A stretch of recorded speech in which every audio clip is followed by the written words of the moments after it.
informasi yang dulu.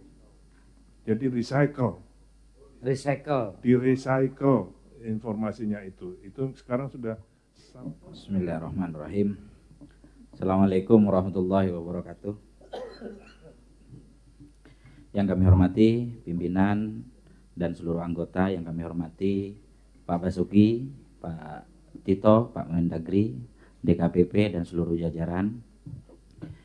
Yang pertama, sebelum masuk ke Mendagri, ada satu hal, ini mungkin tidak terlalu berkaitan dengan tema kita hari ini, cuman karena berhubung ada Mendagri pada Mbak Bas ya, terkait dengan IKN, Pak. Berapa hari ini media diwarnai ya dengan berita yang kurang enak ya dibaca terkait dengan PSK ya Pak, pramu saji kenikmatan ya, atau pekerja seks komersial. Kenapa ini menjadi penting Pak? Begini Pak, jangan sampai kemudian istri-istri ASN yang ada di sana itu khawatir semua Pak, gitu Pak. Ini pengalaman ya Pak, artinya begini, meskipun pegang anggaran besar Pak, walaupun pegang uang banyak, jabatan tinggi, kalau sudah bermasalah sama istri, sempit dunia itu Pak, gitu. Lah pengaruhnya apa terhadap produktivitas kinerja? Lah ini tidak hanya urusan masalah gradasi moral dan sosial saja Pak, tapi ini berdampak kepada produktivitas kerja. Ketika kami baca, ternyata otorita IKN itu masih belum punya kewenangan terkait dengan penertiban perda. Kalau tidak salah seperti itu ya Pak Bas. Nah, mumpung ada Kemendagri, mungkin dikasih semacam diskresi tambahan gitu Pak Bas, biar tidak hanya monitoring ketika siang, tapi malam juga punya aktivitas yang dilindungi oleh aturan. Ini tidak bercanda Pak, ini serius Pak. Gitu. Karena jangan sampai kemudian tempat epicentrum ketatanegaraan kita nanti sudah banyak kemaksiatan di sana dan orang-orangnya juga tidak maksimal. Karena ini penting, bisa direspon dulu. Ya, enggak ada apa-apa, di note nanti direspon Pak Bas. Kayaknya sudah buru-buru mau respon Pak Bas.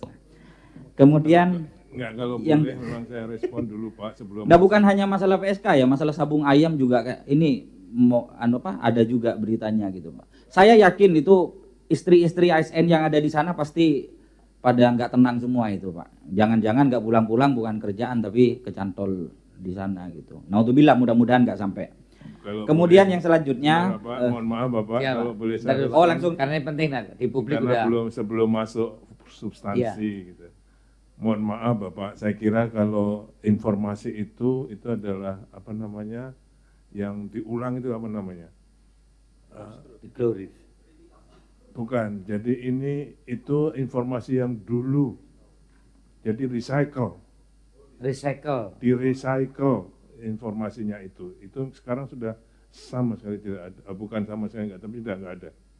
Baru baca barusan saya Pak. Iya, tapi itu di-recycle.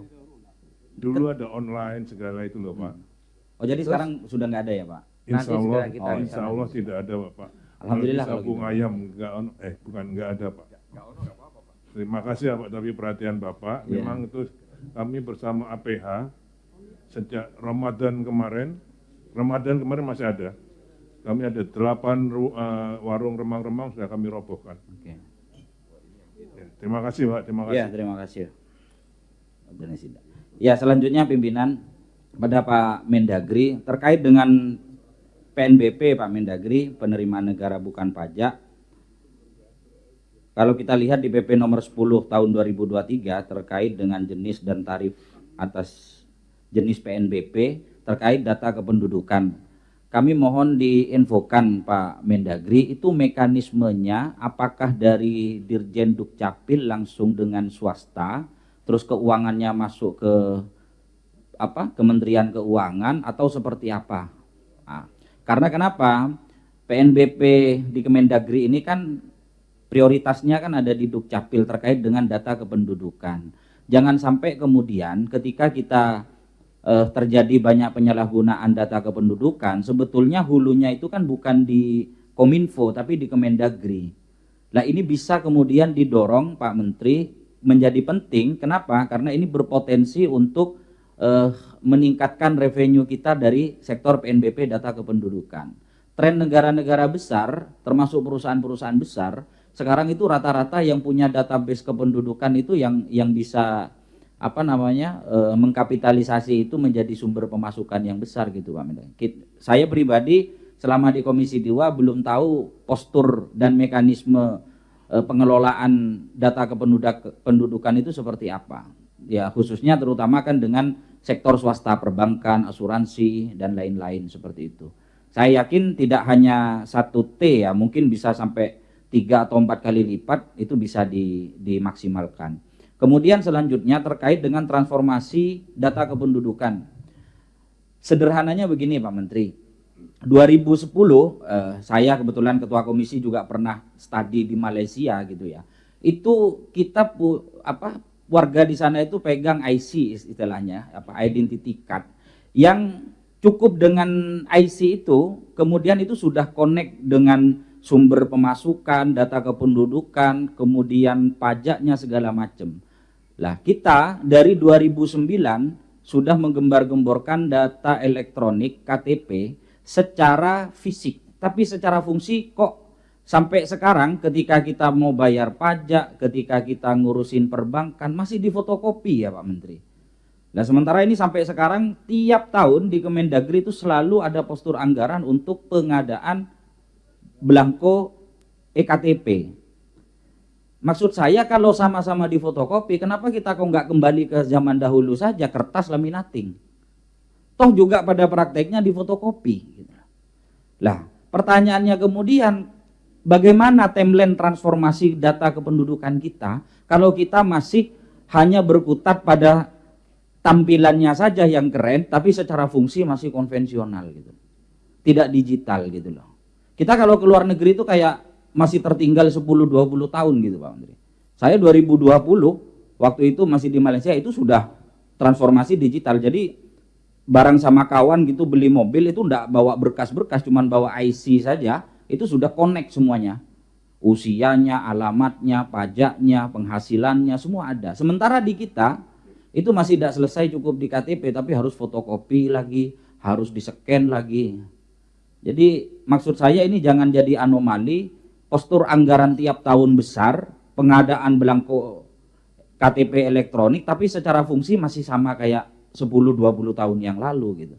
Saya kurang tahu, setidaknya bagi saya gitu, saya setiap ngurus kependudukan itu masih sering fotokopi terus gitu lah. Nah ini kan harus ada timelinenya. Ya kita mau tanya dari program prioritas yang diajukan di sini, pengadaan belangko KTP elektronik muncul juga. Nah, kira-kira sampai kapan ini timelinenya gitu. Terus kemudian selanjutnya terkait dengan program-program yang sudah masuk dalam pagu anggaran, ini kami baca ini kan banyak di sini, ada yang terkait dengan mengatur inflasi, Koperasi Merah Putih, pembangunan 3 juta rumah, penurunan stunting dan lain-lain, kemudian pembinaan BUMD, PKK, Posyandu. Wajar kami bertanya Pak Menteri karena kita selama ini tidak pernah dilibatkan dalam program prioritas kementerian di lapangan.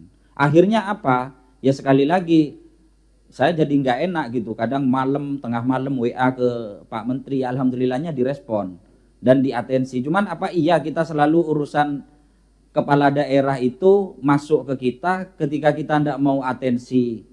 Ya kemewahan kita di Komisi 2 hanya itu. Kalau kita atensi masa urusan teknis kayak gini harus kontak Pak Menteri, jadi nggak enak sebetulnya gitu kan. Kepala daerah mulai urusan izin lah, mutasi lah, urusan hal-hal seperti itu. Jadi maksud kami tolong itu SOP-nya mungkin bisa peramping lagi mungkin Pak Menteri. Biar saya nggak sungkan-sungkan sering-sering WA dan kontak Pak Menteri terkait atensi. Bagaimanapun mereka ini kan konstituen kita lah di daerah gitu, apalagi kepala daerah gitu kan, mikir 2 kali kita kalau nggak mau respon gitu kan, karena banyak kepentingan juga dan segala macam. Nah terus kemudian selanjutnya Pak Menteri, program-program yang terkait dengan pembinaan kepala desa itu diantaranya sangat banyak sekali aspirasi dan atensi yang nyampe ke kita. Cuman kalau kita setiap atensi itu mau kita clustering dan gabung menunggu setiap raker itu sudah keburu lupa lagi gitu kan. Contoh misalkan kita kayak di KPU, Bawaslu, BPN itu ada setiap reses minimal kita ada kegiatan lah dengan apa namanya instansi terkait. Jadi setiap ada permasalahan secara on the spot langsung bisa diselesaikan. Nggak harus menteri juga kan yang turun, bisa menugaskan dirjen atau direktur gitu kan. Apalagi di sini nomenklaturnya ada semua ini. Pembinaan kepala desa, posyandu, PKK dan sebagainya gitu. Ya at least minimal katakanlah setahun dalam setiap reses 5-6 kali turun bareng ke lapangan untuk melakukan monitoring dan mitigasi masalah secara on the spot bisa diselesaikan. Ya, itu mungkin yang bisa kami sampaikan. Mohon atensinya dari Pak Mendagri nanti. Mohon maaf jika ada bahasa yang kurang berkenan. Akhirul kalam, wabillahi taufiq wal hidayah wa ridha wal inayah. Wassalamualaikum warahmatullahi wabarakatuh. Waalaikumsalam warahmatullahi wabarakatuh. Demikian dari fraksi PKB Bapak Muhammad Qasim. Selanjutnya kami